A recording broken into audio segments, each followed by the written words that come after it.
Good morning বন্ধুরা। তো দেখো সকাল সকাল বেরিয়েছি দোকানে ভাবলাম একটু জামা প্যান্ট কাচতে যাব। তো গিয়ে দেখছি সার্ফ নেই। তো ভাবলাম চাই দোকান থেকে সার্ফটা কিনে আনি, কাচতে হবে, কেন আজকে ভালো রোদ্দুর বেরিয়েছে আর অনেক কাচাকুচি জমে গেছে। ওর জন্য দোকান থেকে সার্ফ আনতে গেছি আর ভাবলাম কিছু কেনাকাটি করে নেবো, বাজার ফাজার কিছু করে নেবো আর দোকানটাও করে নেবো। তো দেখো যাচ্ছি আমি, আমার সাইড দিয়ে সব দেখতে দেখতে যাচ্ছে, আমি ব্লগ করছি।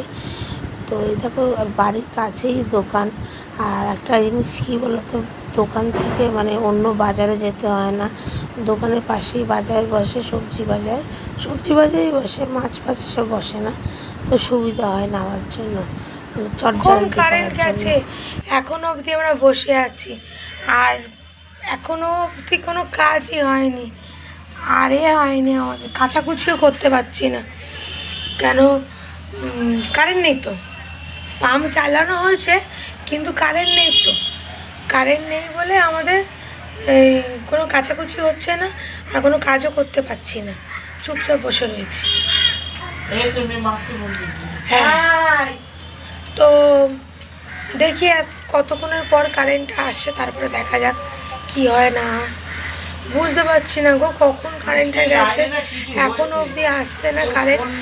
দেখি কখন আসে, তারপর তোমাদের সামনে আসছে। এত তো দেখলে আমি দোকানে গেছিলাম, দোকানে গিয়ে আমি সার্ফ এনেছি আর কত কি এনেছি, ওইগুলো দেখানো হয়নি, বাট দেখাবো তোমাদেরকে।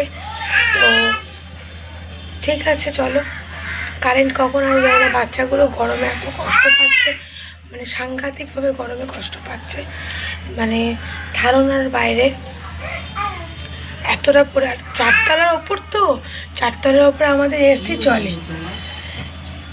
চলে আমাদের চারতলার ওপরে, সে মানে ফ্যানটাও পর্যন্ত চলছে না। তারপরে তুমি চিন্তা করো কতটা আমাদের কষ্ট হচ্ছে গরমে।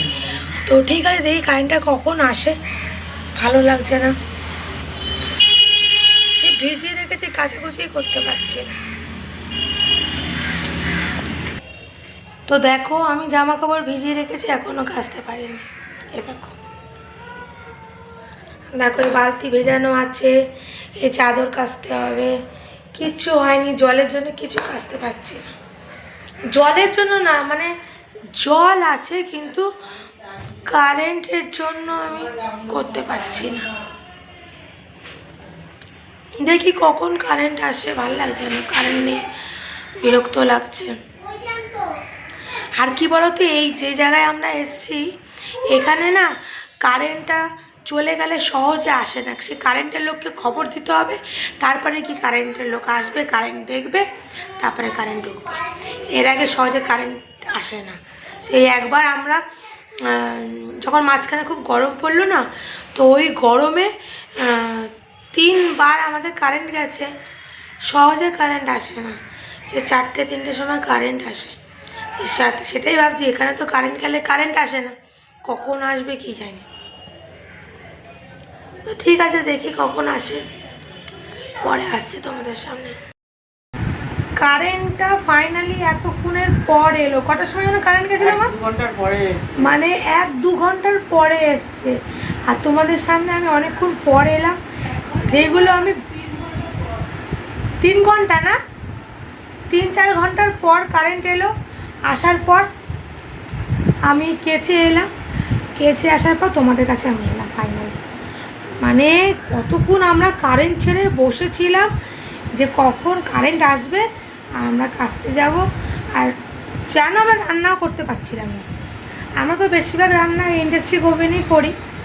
তো সত্যি বলতে গ্যাসের যা দাম বেড়েছে, তো গ্যাসটা এখন নেওয়া হচ্ছে না।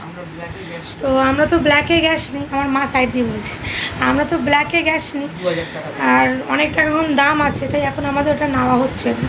তাই আমরা এখন ইন্ডাস্ট্রি ওভেনেই রান্না করছি। তো কারেন্ট চলে গেছে, ওটাও ব্যাস গেল, কী করে বানাবো, কী করে করবো বুঝতে পারছি না।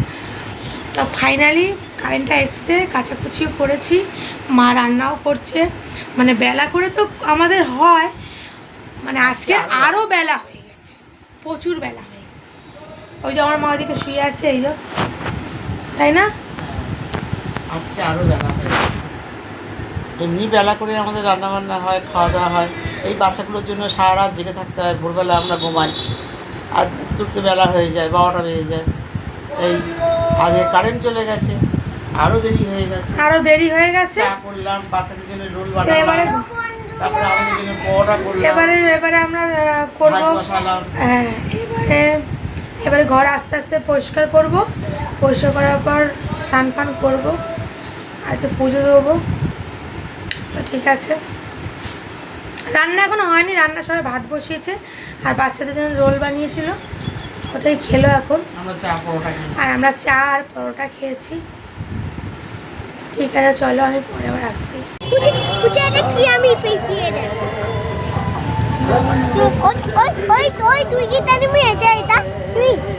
না, আমি এটা নেবো না।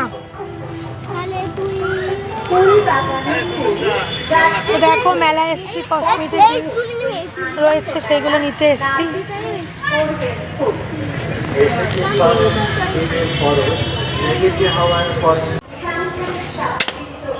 দুটো বেকার হলো। ফাটেনি না না, দুটো বেকার হলো কেন? আমি তো আর যাইনি চাকরি মারা।